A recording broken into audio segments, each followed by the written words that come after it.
ভাইরে ভাই, শেহজাদের রাগ এখন এমন লেভেলে পৌঁছাইছে, সামনে যদি কেউ শান্ত হন বলতে যায়, উল্টা সেই লোককেই আগে দৌড় দিবে।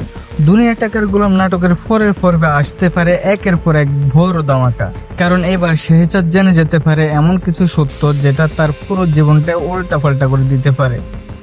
ধারণা করা হচ্ছে নিজের ভুল বুঝতে পেরে ফাতেমা শেহজাদের পায়ে ধরে ক্ষমা চাইবে, কিন্তু ভাইরে ভাই, শেহজাদের চেহারা দেখে মনে হচ্ছে এইবার সরি শব্দেও কাজ হবে না।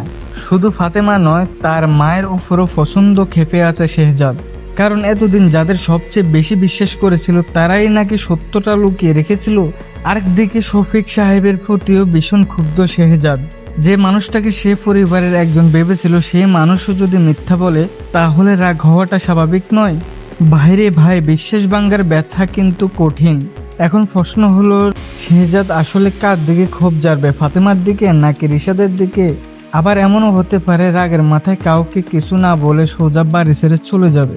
তবে একটা বিষয় পরিষ্কার, এই সত্য প্রকাশ হওয়ার পর থেকে শেহজাদের জীবন আর আগের মতো থাকবে না। আর সামনের পর্বে সম্পর্ক, বিশ্বাস আর প্রতিশোধ সবকিছুর হিসাব একসাথে শুরু হতে পারে।